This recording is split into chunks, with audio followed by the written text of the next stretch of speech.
Hello, my love learners. So today we are doing a video about BDSM.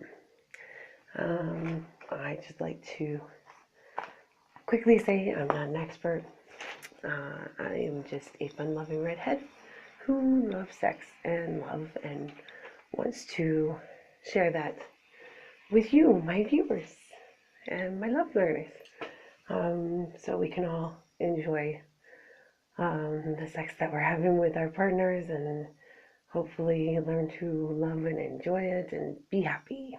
Okay, so on to BDSM. What does it stand for? What does it entail? And I guess the why it's interesting. Anyways, so first of all, what does it stand for? It stands for bondage, discipline, domination, submission, sadism, and masochism. I can't say that one right. Sadomasochism, I think is how you say it. So, bondage. Some people are sexually aroused by being tied up. Others are aroused by tying people up and gagging them possibly or putting them in a cage. There's lots of different ways. Discipline. Some people are aroused by being punished by like things like spanking or being sent to the corner or um, kissing their dominant's feet, stuff like that. Again, that's the submissive part of it. The dominant part of it would be they enjoy doing the spanking. They enjoy telling someone else what to do. It arouses them. Um, and the sadomasochism, it's really basically people that enjoy pleasure with pain or giving that pain with pleasure. There are actual communities of BDSM, and then there's also the whole individual couples that might be interested in it. There's also groups. So I'm going to move on to the fact that there is, well, point out the submissive and the dominant. So a submissive person would take orders, be punished for not taking the orders properly.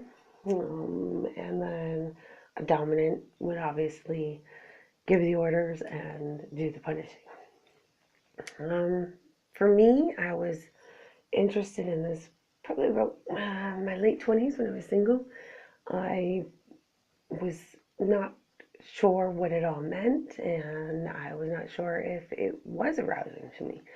So I decided to go on a website called alt.com. So that's alt.com.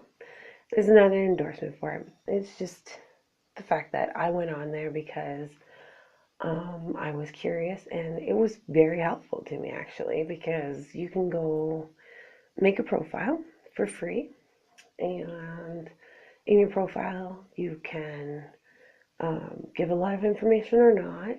They have many options for sexual identity, for your BDSM identity, whether you're dominant or submissive, whether you're an individual or you're a couple or you're a group.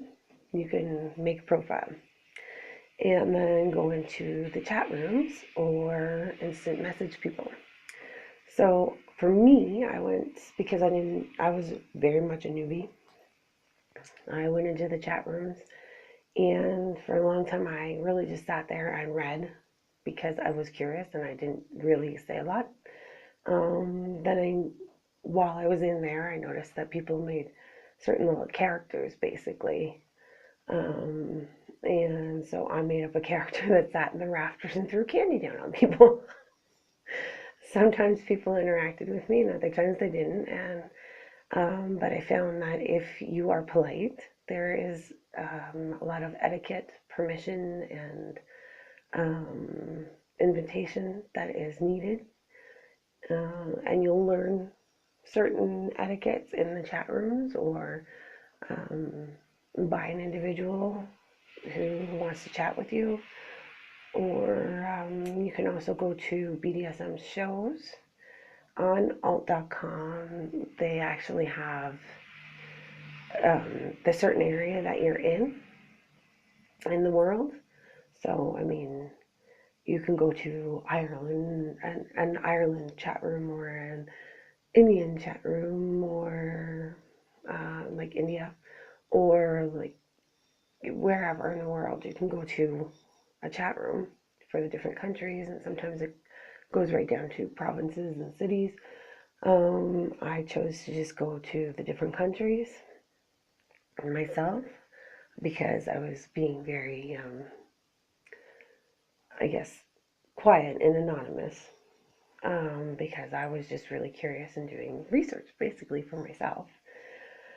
Um, and I found out through that I'm actually, I guess, vanilla, very vanilla, because when I was in the chat rooms, it was interesting to sort of interact, but at the same time, I was afraid to, even though it was on the computer and they couldn't actually physically interact with me.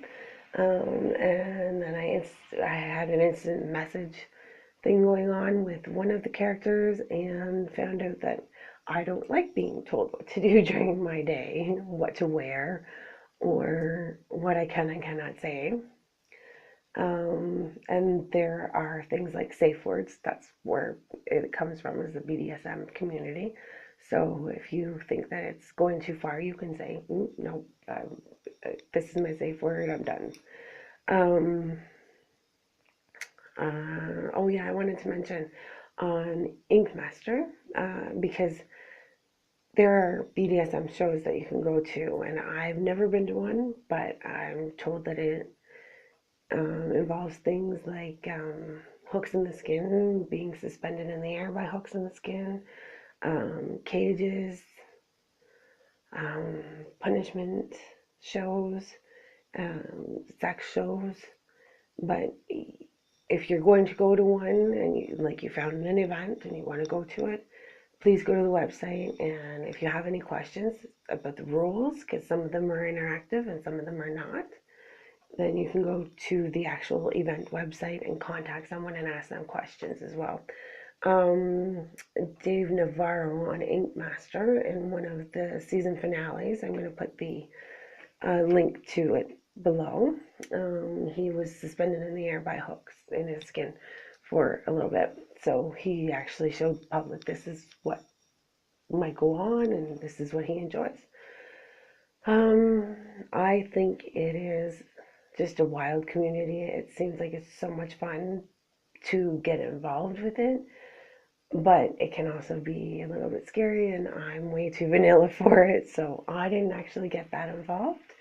But if you are new to it, or you want to be new to it, you can go to, like I said, alt.com, check it out. Of course, you can look at more things on the internet. You can look for events in your area. Um, like I said, it can be a whole community thing or it could be just an individual thing. Um, and please, if you're going to the website, please do not be a troll. I often noticed that there was people that were on there that would be rude and interrupt and be ignorant as well. And those people were what we of course call trolls, and they can get kicked out, they can get blocked. Um, and it's just, there's an etiquette to every culture, and it's just nice to be respectful and open and honest. So, and that's what I did when I was researching it to find out whether I was interested in it or not. 50 Shades of Grey does show you a little bit of what's going on, but it's not everything. It's, like I said, it can be a community. And I really, when I was in my late 20s and I was single, it was actually a very social thing for me to go on into the chat rooms and just talk with people sometimes. A lot of them were very nice and respectful, and um, I enjoyed my research, is what I'll say. And I also enjoyed finding out a little bit about me, realizing that I'm far too independent to take orders and far too gentle to give orders. So, yeah, that is BDSM. Um, like I said, I'm going to leave links down below. I hope you enjoyed this and I didn't offend anybody. And please subscribe, comment down below. I want to get everybody talking. And thanks for watching. Bye-bye.